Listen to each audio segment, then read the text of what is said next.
Hello, my name is the Jordan coach. You really gonna ping me right at the beginning? I'm the Jordan, your coach of the Virginia Vikavolt. This is the VBL-S Season 4 analysis of an incredible team. The moment I drafted it, I said to anyone who would listen, this is finally a championship team. I've never felt that way before about a team, but this is an improvement upon all of my other seasons, except the one I had Celesteela Garchomp, which was pretty busted.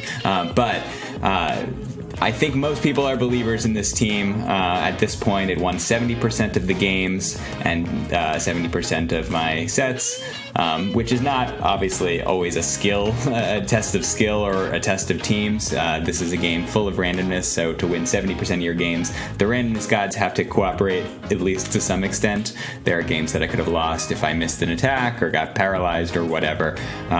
But it is at least evidence that this team was very, very strong, and I want to go over some of the overall principles that drove it, that can be used to draft other successful teams.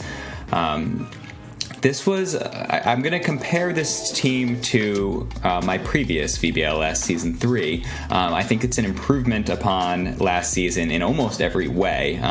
If you didn't watch those videos, I have videos, but I also have an end-of-season recap just like this one that I'm making now, so you could see. But the shortest version of it is that this team was versatile but lacked the explosiveness, the extreme power and speed that could put pressure on the opponent, and that's what I wanted to improve for this new draft.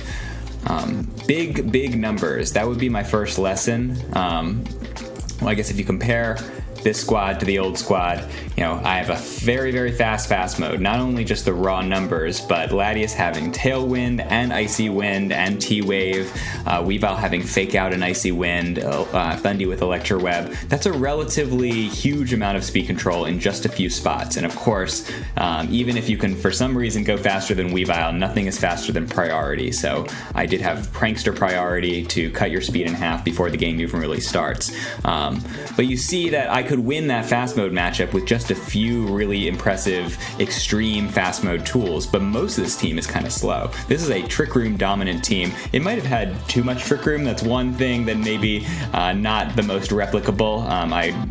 This team had maybe 3 Mons that were Trick Room oriented and a couple more that were Trick Room compatible, but this team made it work because you could invest into speed control so hard that even Throw at 45 base speed could be outspeeding lots of things. So it was kind of a balance here where I was always winning the Trick Room matchup, so it made it tough for teams to commit to their fast mode, and so it made it even easier for me to win the fast mode matchup. So extreme numbers in terms of speed. You really want to be really fast and also very strong. So my biggest numbers last season were Rillaboom at 125 offense, Entei had 115, Swampert had 110. These are good numbers, but they don't threaten one-hit KOs. In a lot of situations, opponents could just fire attacks into me because they know that I couldn't eliminate them, and I couldn't eliminate them first. So when you have big numbers, you don't necessarily have to use your biggest numbers. You don't need to max out Heatran's attack and give it a Life Orb every time. But when you do, it can take those Okos, and even when you don't, they might need to protect, they might need to switch or play defensively, and they need to account for all of the things that you pressure. And so my team was a lot better this time at giving lots of different sources of pressure, things that I could threaten to do on turn 1, turn 2, right out the gate. So yeah, Escav, extremely strong, one of the strongest Mons in the format, and there's basically no higher attack stat, only a few Mons above 145, so these are really important. I mean, you still need the move pool to back it up, but with Dynamax, all moves turn into max moves, so Flare Blitz or Fire Punch become equally strong, and so just a 145 base with a Life Orb, I ran twice, Max Lightning could KO things you would never expect.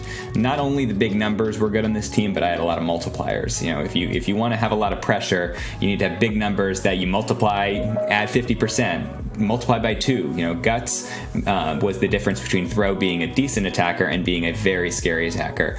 Fake Tears, which I ran on Aromatisse and Cottony, could double my output instantly.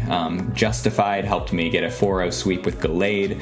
And then what I talked about on speed control. I don't want to fight with 10 or 15 points on speed control and guess how much you're investing. I just want to identify that I get a guarantee everything outspeeds you once I set Tailwind, or all of these mons can outspeed all of these mons after Icy Rind or Trick Room.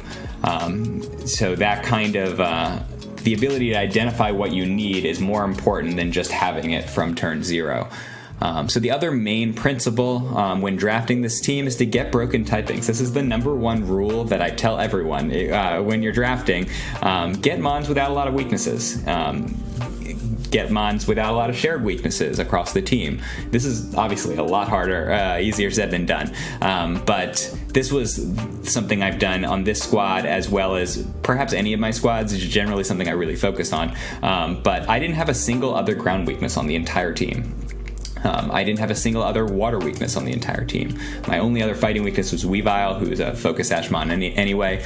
But if you're bringing your fire moves to beat the Escav, you still need grass moves to beat the Gastrodon, you still need ground moves to beat the Heatran. You have only 24 move slots, and I'm making it very, very tough to address all 7 of my main threats here that do not share a single weakness among any of them. And so if you've used your move slots to address these first 3, you frequently don't have enough for Thunderous, and Thunderous took a lot of KOs from people who might not have expected it. And of course, Throw took way more KOs because who's bringing Psychic into this team, which, resist. Only Throw was weak to it, and so Throw lived way longer than he has any business living in my matches this season. So with that, I can talk a little bit more about the overall team comp. I didn't have much of a draft plan this time around. I found that big draft plans are just asking to be sniped. I got sniped a lot last season, or in Season 3, and so I just said, I want 3 mons. Heatran, Gastrodon, Escavalier, mons that I've attempted to get in the past and never been able to, and I'm willing to take them early. This is when they went last season, or the previous season. This is where I took them in Season 4. And it turns out I would have missed Gastrodon if I had waited even one more round. So I wanted these 3, and then after that, it was just a little bit of what's left every single round, asking yourself what's a really quality mon that really stretches my speed tiers, stretches my offensive potential, just give me new threats. And so the points draft format really helped me get 11 bringable mons, and I think that's very important. If you can get more mid tiers rather than a few top tiers and some mons you really can't justify bringing, that is almost always the move, in my opinion. So we'll look at some of the MVPs of this team. Heatran was public enemy number 1, my first draft pick, not because it always came to the match. In 10 matches, Heatran was totally absent from 4 of them, but the specter of Heatran looming over the match is always there.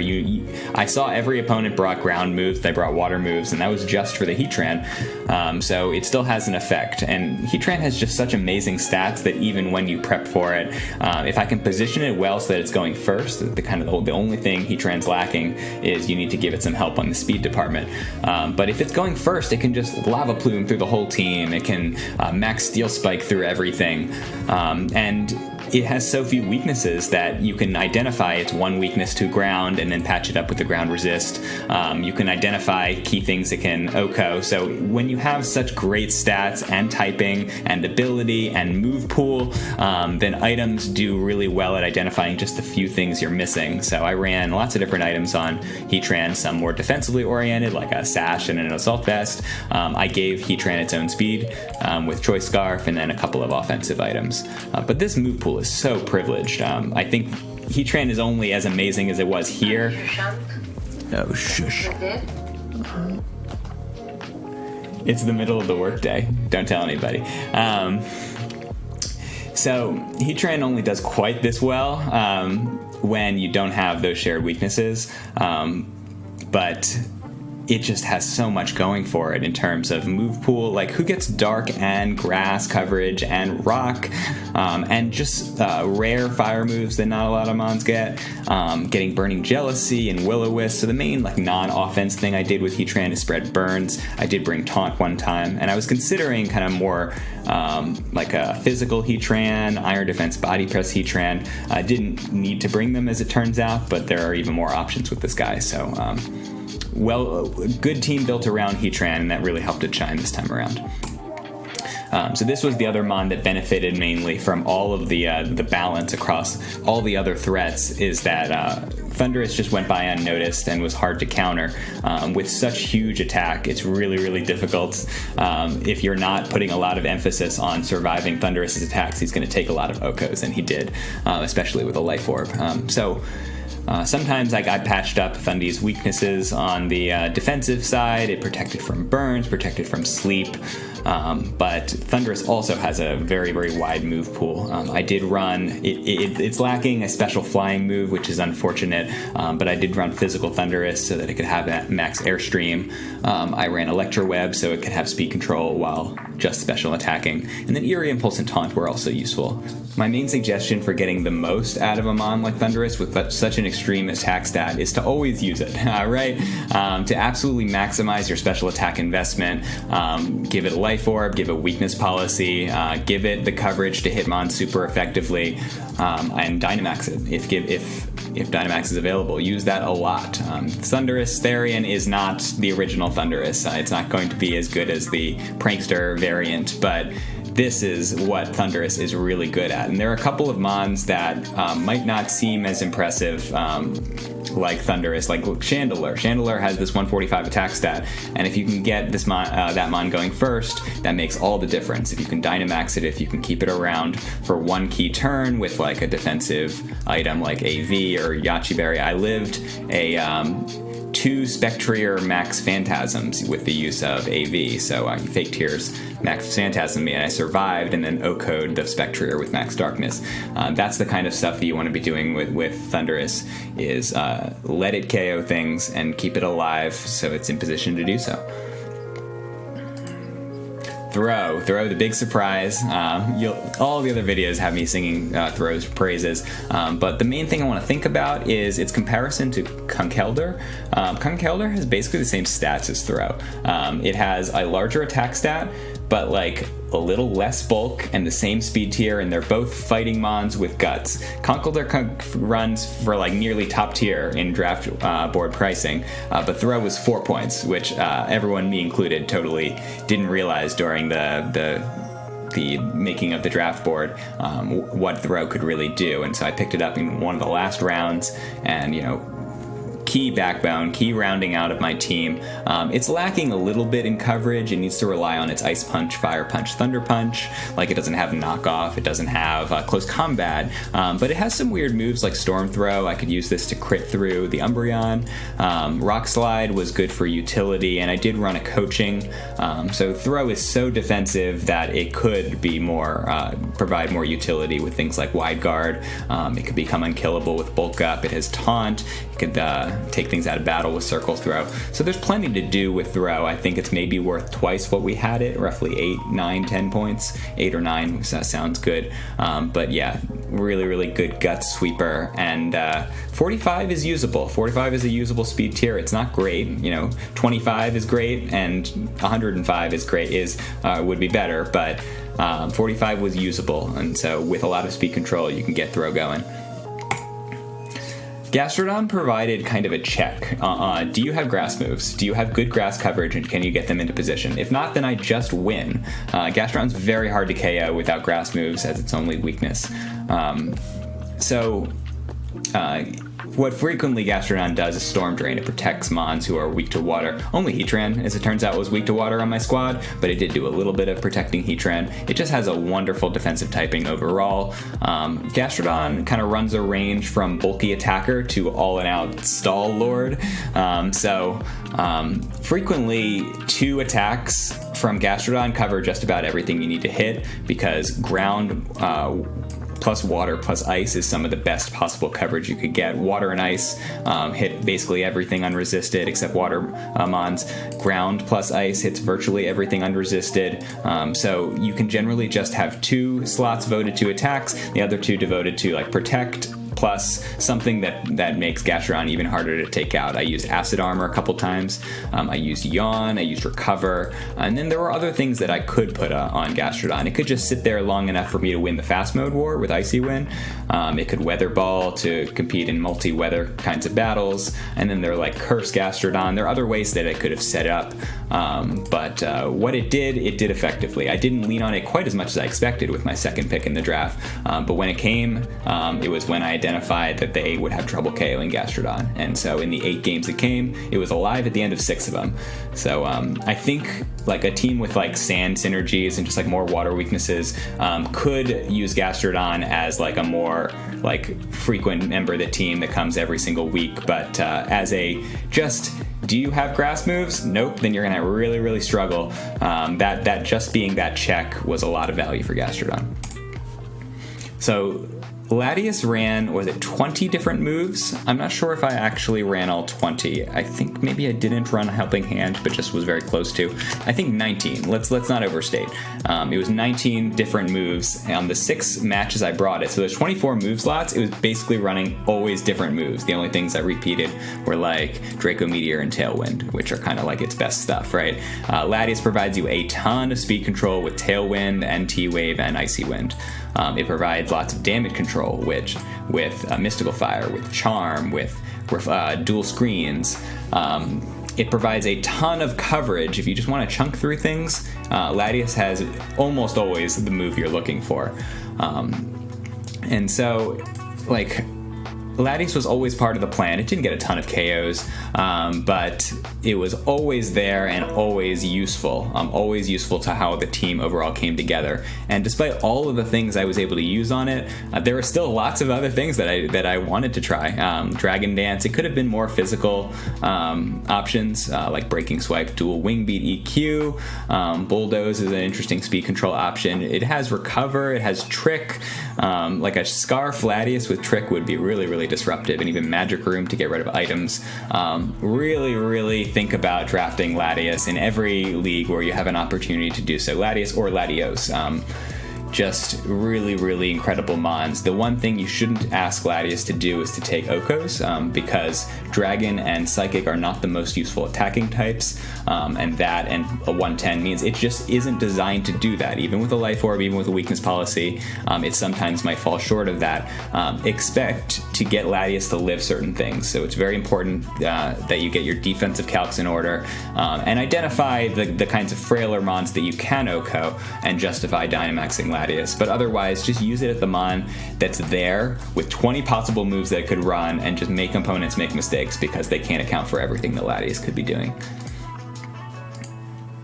Escavalier was not a disappointment. Well, it was a disappointment, but it wasn't Escavalier's fault. Escavalier is a fantastic Pokemon. I mean, its stats speak for itself. Extremely strong, very bulky, amazing typing with only weakness to being fire, and then always goes first in Trick Room. So it has so few weaknesses that you can basically run the item to remove its only weakness, fire. If you see Intimidate or Burns on their team, then you can address that. And so it's very clear what Escavalier needs to do to be successful. But I tended to bring it in the matches that I lost, which is not really Escavalier's fault. I did have 1 or 2 other fire weaknesses for mons that didn't really matter, like Weavile and Cottony. Like, who cares? They're going to go down to Sash anyway, but it might have encouraged people to bring more fire moves than I was expecting. Escavalier is here to attack, right? It's here to attack under Trick Room, or with the assistance of a Lagging Tail, so that the opponent goes last anyway. But it doesn't have incredible coverage. I would have loved it to have a rock move, but it almost always has what you need. With the ground coverage, in addition to its dual stabs, knockoff very, very useful. And then the ability to set rain with a max water move, this is just one of the privileges Escavalier gets with Razor Shell. So I did bring a couple of non-attacks to bump my stats. Sword Stance for offense, Iron Defense for defense. I got crit through my iron defense, so again, not Escavalier's fault. And if you just hit the Mega Horn in the finals as Escavalier, then this would be a success story. But as it stands, Escavalier wasn't kind of the main focus of this team. There were other things I could have done with it. Scary Face next to after you set Trick Room, Escavalier can Scary Face its partner to bring them down into a slower speed tier. He could Acid Spray before its special attacking partner to be effectively doubling their output. So there are some other tools for Escavalier. You should be mostly attacking with it, though. And I think teams with Rain and with Rain setters and more Rain support, Escavalier would be excellent. On other teams, it kind of depends how well you can set Trick Room. Weavile's the last mon I want to talk about, and I guess it is a disappointment in the sense that it has a 120 attack stat, and I got 1 KO from 7 games brought. That just isn't how I used Weavile. I did threaten a lot of triple axles, and it just turns out that I missed some of them. But mainly, Weavile was a very, very fast threat with Fake Out and Icy Wind. That's really all I need to do. I mean, it can snarl, it can proc policies. It's not, you're not taking advantage of its 120 attack stat, but the 125 speed stat is even more wonderful. Any kind of support move gets better when you can reliably do it before the opponents go. So if you reduce their attack before they attack, that's much better. If you can cut their defense right before your other fast mons attack, that was also a useful option I had. So incredible move pool here. I just used the support end more. I think in BDSP, in the new format, where only the first half of Pokemon, Weavile becomes from good to great. It really, really is strong. It's one of the stronger and faster mons that exist in that format. And so with other Fake Out support, with Redirection, Weavile could be taking 10 KOs. So it wasn't that for me, but I think Weavile's impact on my team was sometimes invisible. As in, yeah, it doesn't show up in the numbers, but, Latias gets KOs because Weavile Icy wins first, and otherwise wouldn't be able to get that KO. And they couldn't bring their Fake Out because I had the faster Fake Out, so it impacted team building. They really struggled to bring dragons against me because just such strong ice stab. Whenever you have it, you should use it. I didn't even need to run any non-stab moves on Weavile. I just ran Triple Axle and Throw Chop, and then just different ice moves for different situations. You can run some other stuff. Again, Weavile, very strong Pokemon that just didn't shine as much on this team. So this is the last roll. So the key attackers were Heatran, Thunderous, Throw, but Trick Room was a very important part of this team with all of the slow options. And some people go for the one super excellent Trick Room setter, Porygon 2 or Cresselia, and they're good, but no mon is without weaknesses, and I think you can accomplish more with 2 very good Trick Room setters that might cost the same as one top-tier Trick Room setter. And so the original plan was Aromatisse and Gallade. Together, they cover just about every support case I could possibly think of in addition to Trick Room. They're both bulky, but have different weaknesses. Aromatisse could do Calm Minds to deal with special attackers. It could help my own special attackers, while Gallade could help my physical attackers with coaching, or weaken the opponent's physical attackers with Will-O-Wisp, and also its Wide Guard and every other move that you could possibly think of. Eventually, towards the end of the year, this is not a transaction that I recommend for all teams. My team, if there was any kind of weakness, is that it was a little too slow towards the end and a little too dependent on special attackers. When I got rid of Gallade especially, but I just looked at my upcoming opponents, my upcoming playoff opponents, and I didn't see myself bringing Gallade again, so I did bring Oranguru 3 times in the last 4 weeks, so it was good for my upcoming matchups, but not necessarily for the team. I do recommend a couple more mid to slightly faster mons, like if Wartortle was Blastoise and it was up at 78, then I have just more threats in the fast mode. But this team obviously just worked just fine. I never really felt like I was missing out. I just needed to rely on the top 4 a little bit more often.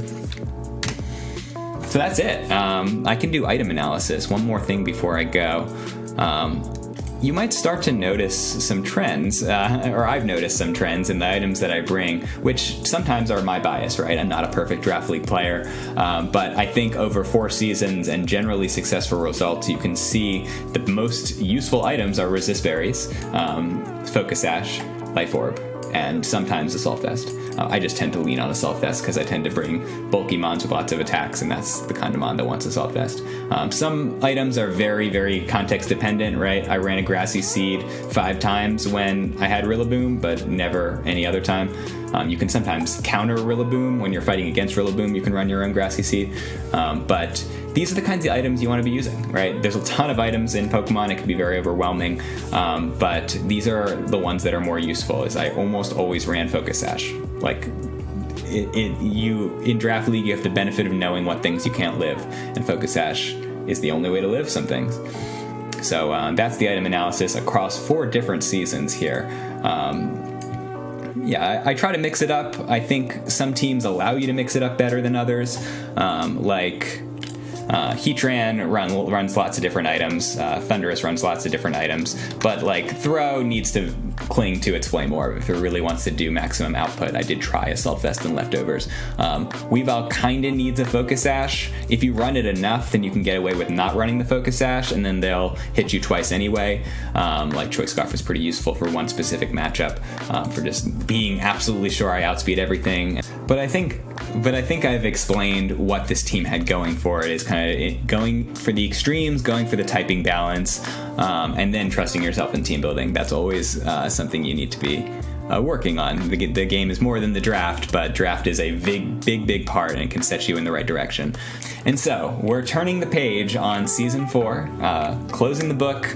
I loved you guys. I'm sorry I couldn't deliver a championship, couldn't quite deliver you a championship, and I don't think I'm going to necessarily have a better opportunity than this one. But that's okay. I'm here to make educational content, make really interesting strategy situations that make you think about the game differently, and so I'm going to be mixing it up next season. Not necessarily my most try-hard season, but you never know. I see some potential in the mons that I thought about getting, but I'm running a theme that is popular in VBL-S, but there are some constraints on what I'll be allowing myself to pick. I will be giving a small hint. This flower-looking thing. Does this mean I'm drafting Vileplume? No, but I can't tell you in advance what it will be, because if people snipe my remaining options, then the team will be complete trash, and I don't want that to happen. So you'll just have to see. In a couple weeks, I'll likely come out with my first video for VBL-S Season 5. But thank you all for watching. I really appreciate you guys sticking around. The committed, the VBL-S coaches, the SPS coaches, the people around the Draft League scene. We make the scene, right? I want to support your content. Put it in the below if you're doing new VGC Draft League stuff. I'd be happy to check it out.